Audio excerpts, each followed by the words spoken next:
पहले MS धोनी और KL Rahul और अब जाकर के ऋषभ पंत की भी वाट संजीव गोयनका ने लगाई है कल के मैच हारने के बाद।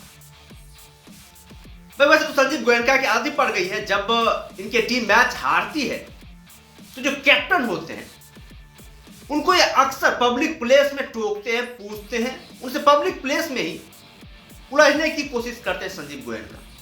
आप लोगों ने देखा था पिछले साल KL राहुल के साथ किस तरह का उन्होंने कारनामा किया था, जब सनराइजर्स हैदराबाद की टीम ने 10 ओवर में 165 रनों के लक्ष्य का पीछा कर ली थी। उसके बाद से KL राहुल के साथ उनकी जो बातें हुई थी और जो अंदाज दिखा था मैदान, तो वो बहुत ही नकारात्मक टाइप का दिखा था। भाई इतने बड़े प्लेयर हैं KL राहुल, उसको आप बीच मैदान पे डांट रहे हैं, पब्लिक प्लेस में डांट रहे हैं, ये कहीं से भी शोभा नहीं देता है। उसके बाद से दर्शकों ने बहुत ज्यादा क्रिटिसाइज भी किया था संजीव गोयनका को।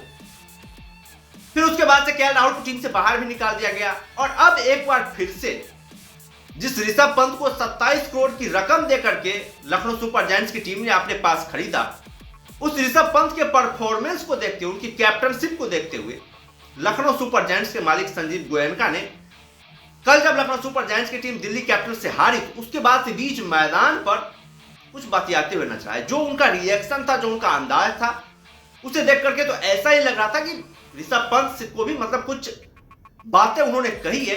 भैया इतने शानदार पोजीशन में होने के बावजूद आप मैच कैसे हार गए, ये प्रश्न पूछ रहे थे शायद संजीव गोयनका।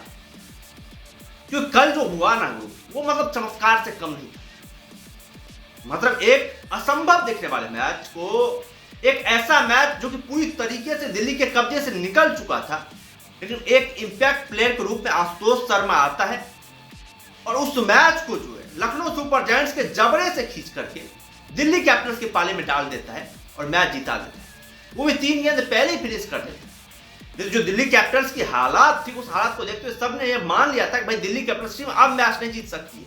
लेकिन आशुतोष शर्मा पिछले साल भी इसने इस तरह की चमत्कारिक पारी खेली थी और कल एक बार फिर से जो है मुश्किल परिस्थितियों में उन्होंने यह कर करके दिखाया और बताया कि मैं आशुतोष शर्मा क्या कारनामे कर सकता है। गजब की पारी खेली भाई, गजब की पारी इस बंदे ने खेली। मतलब जितनी भी तारीफ की जाए ना आशुतोष शर्मा की, उनकी इस बल्लेबाजी की, जिस तरह से उन्होंने बल्लेबाजी करी, बहुत कम है, बहुत कम है भाई, बहुत कम है। इसी बात को लेकर के संजीव गोयनका नाराज हो गए कि भाई आप जो है आपकी कुछ गेम प्लानिंग क्यों नहीं दिखी आशुतोष शर्मा के खिलाफ, जब आप इतनी शानदार परिस्थिति में थे, इतने कमाल के स्कोर मारने का जब आप इस तरह से हारेंगे, फिर आपके भाई आने वाले समय में क्या होंगे। भाई संजीव गोयनका को इतना ज्यादा आवेश में नहीं आना चाहिए था, इतना ज्यादा मतलब आक्रोश में नहीं आना चाहिए था, क्योंकि होता है खिलाड़ी जब मैदान पर उतरते हैं तो कई बार होती है मिस जजमेंट होती है, कई बार टीम जो है शानदार स्थिति में होने के बावजूद भी हार जाती है, कई बार इस तरह के कारनामे होते, क्योंकि खेल है, खेल में इस तरह की पॉसिबिलिटी संभव है। इसको लेकर के आप खिलाड़ी को सीधे बीच ग्राउंड पे टोकते हैं, बीच ग्राउंड पे उनसे बातें करते हैं, मतलब साफ है कि भाई आप अपनी दादागिरी दिखाने की कोशिश कर रहे हैं। जाहिर सी बात, भाई पैसे देने का मतलब ये तो नहीं वो आपने खिलाड़ी को पूरी तरीके से खरीद ही लिया। हाँ, आपका मालिकाना हक बनता है, लेकिन आप उसे ड्रेसिंग रूम में जाकर के समझा सकते हैं। पब्लिक प्लेस में इस तरह के कारनामे करने से जो प्लेयर एक इंटरनेशनल लेवल का प्लेयर है, उसकी छवि धूमिल होती है, उसको थोड़ा सा मतलब वो हो जाता है ना। एक पब्लिक प्लेस में जब आप उससे टोकते हैं, उससे बतियाने की कोशिश करते हैं, ये गली क्रिकेट थोड़ी ना भाई, एक लेवल का क्रिकेट है। आप ड्रेसिंग रूम में जाकर के अपने खिलाड़ियों से बातें कर सकते हैं, डिस्कस कर सकते हैं, वहां पे मंथन कर सकते हैं कि भाई कहां पे हारे, क्यों हारे, किस लिए हारे। और आप डायरेक्टली पब्लिक स्पेस में आकर के पूछ रहे हैं, जहां पर हर एक पूरा ग्राउंड भरा हुआ है, वहां पर जाकर के आप उससे डिस्कस कर रहे हैं।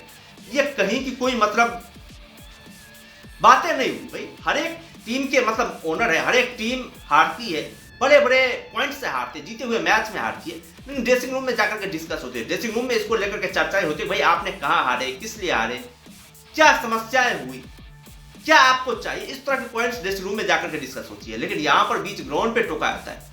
ये संजीव गोयनका को थोड़ा सुधार करना पड़ेगा, क्योंकि यह आज बिल्कुल सही नहीं है और पब्लिक का रिएक्शन भी आ रहा है इसको लेकर के। पब्लिक संजीव गोयनका से नाराज है, संजीव गोयनका की इस बातों से जो है भड़कते हुए नजर आए और संजीव गोयनका की सुनानी एक बार फिर से जो है ऑडियंस ने शुरू कर दी है, क्योंकि पहला ही मैच था और पहले ही मैच से इस तरह का यदि आप व्यवहार करेंगे, खिलाड़ी के ऊपर दबाव आएगा, मानसिक रूप से खिलाड़ी जो है सेटल नहीं हो पाएंगे। फिर उसके बाद से आने वाले मैच उसके जहन में ये बातें रहेगी, वही संजीव गोयनका ने इस तरह की बातें कही थी, इस तरह का वो पूछते बीच मैदान पर, और ये जब किसी भी खिलाड़ी के मन में चलता रहता है, दुविधा चलता है, तो फिर उसका परिणाम जो होता है ना बहुत ही नकारात्मक हो जाता है। ये संजीव गोयनका को भी थोड़ा बहुत सोचना चाहिए।